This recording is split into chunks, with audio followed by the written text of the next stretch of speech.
Okay, if you were to look at these two binomials, x plus 4 and x minus 4, and I asked you to FOIL them, first you would do the x times the x and get x squared. Then you would do x times negative 4, because those are your outer terms, and that would give us a negative 4x.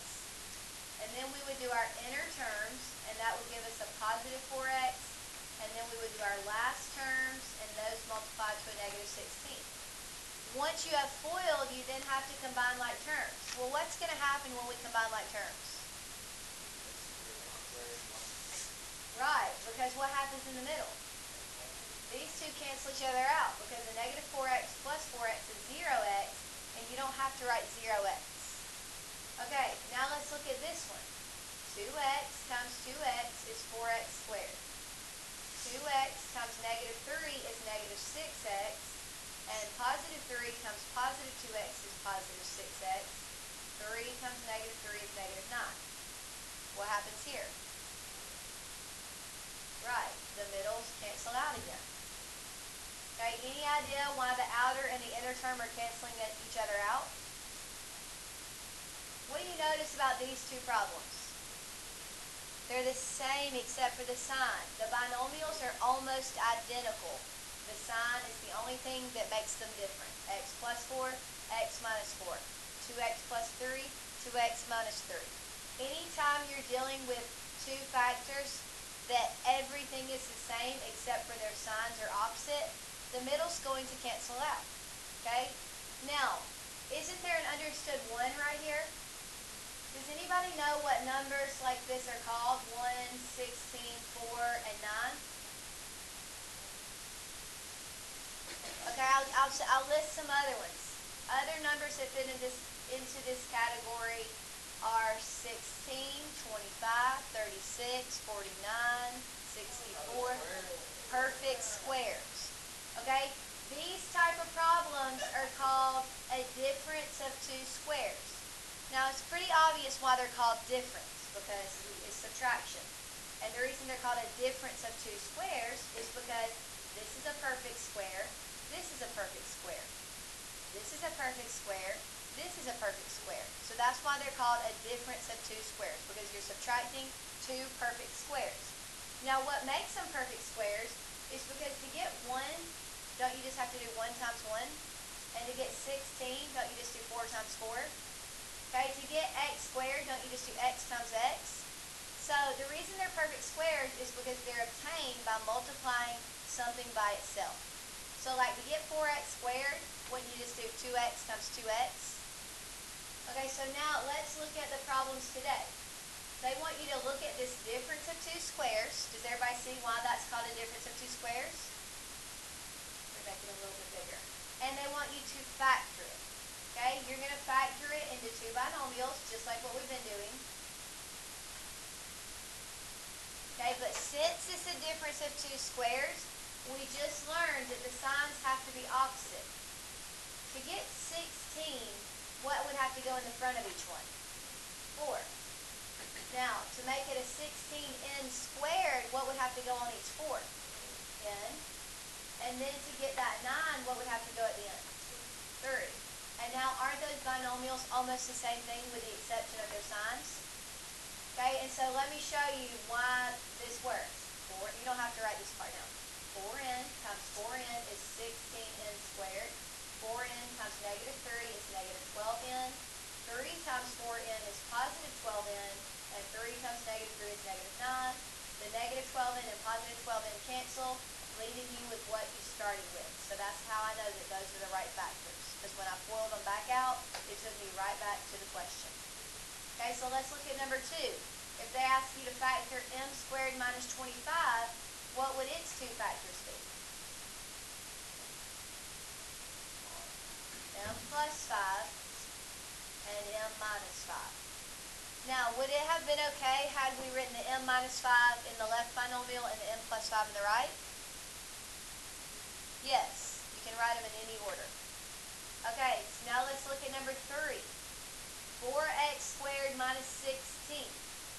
Okay, we're going to factor it into two binomials.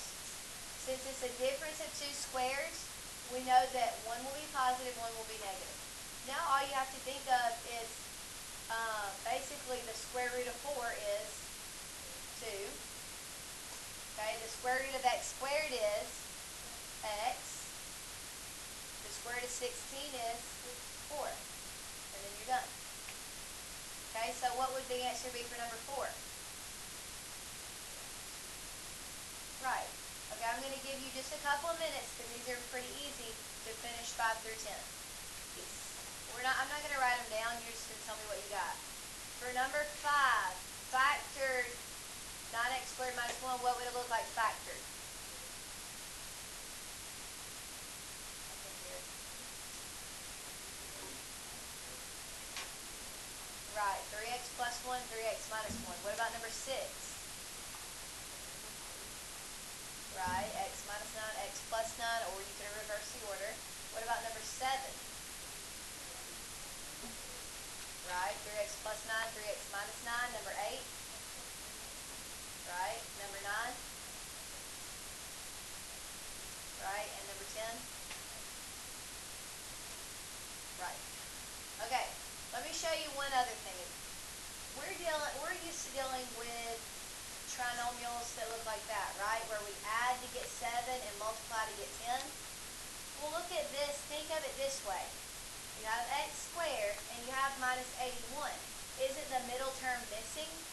So wouldn't it be a 0x, and that's why they didn't write it?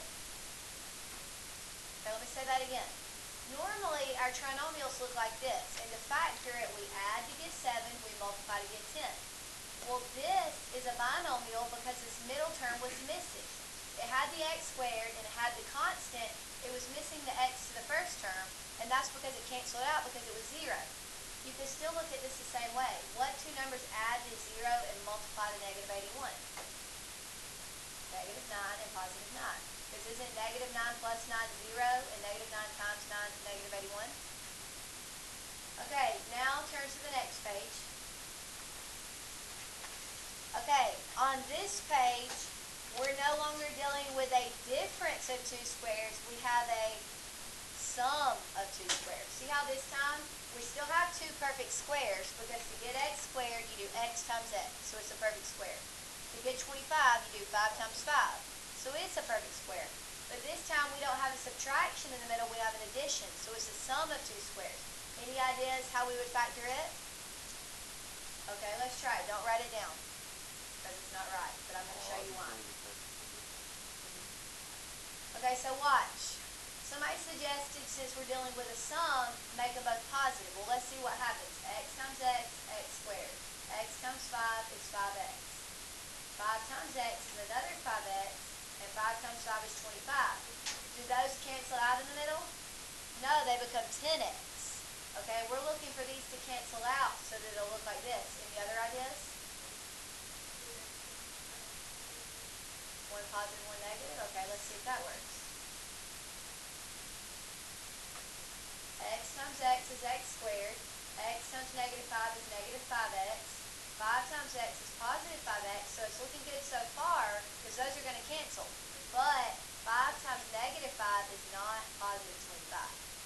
So that doesn't work. Other ideas? Okay, we'll try that. X times x is x squared. X times negative 5 is negative 5x. Negative 5 times x is another negative 5x. Negative 5 times negative 5 is positive 25.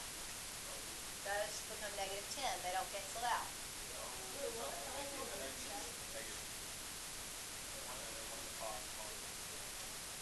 It won't work. Okay, I'm going to show you. I'm going to show you why. I'm going to show you. Don't worry. Okay, let's look at number 6. Number 6 says solve. Okay, when you're asked to solve, they want you to actually get x by itself. Isolate it. How can we isolate this x? Right, we subtract the 49. And so you get x squared equals negative 49. Then to isolate x, how do we remove this exponent? No. Square root it. Okay, anytime it's squared, to get rid of that, you square root it. Those are inverse operations. Then you square root this side.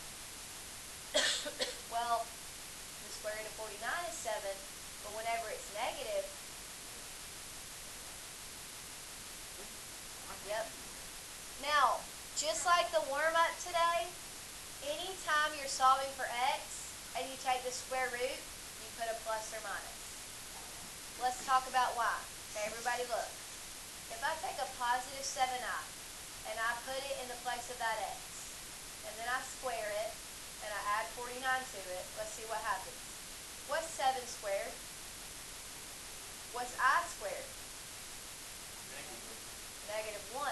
49 times negative 1 is negative 49, plus 49 is 0.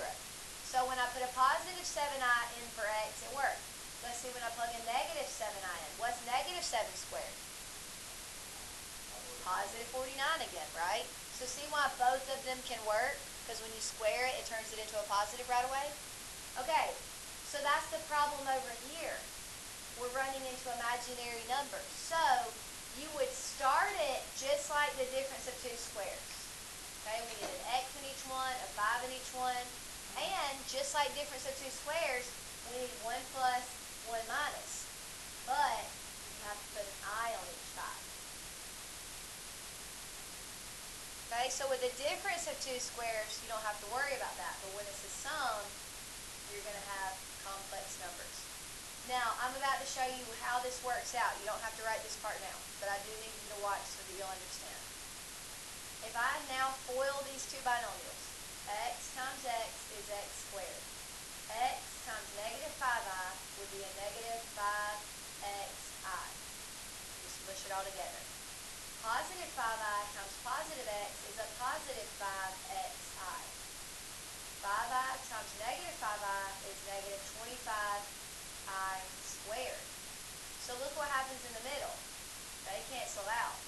But then you're left with, what is I squared? A negative 1 times negative 25 is a positive 25, which is what we wanted. So you see why you have to put i's when you're dealing with a sum? Okay, so let's look at number 2. The 1 in the green is the answer. I just FOILed it to show you why that's the answer. Because those i's are needed to make that I squared, which turns that into a positive 25. Yep, anytime you're dealing with a sum of two squares, you have to put the i's. If it's a difference, you don't have to do that.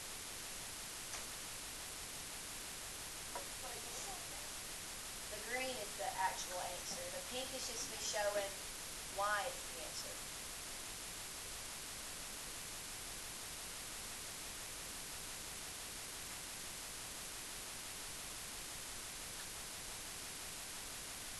Okay, can I go on now?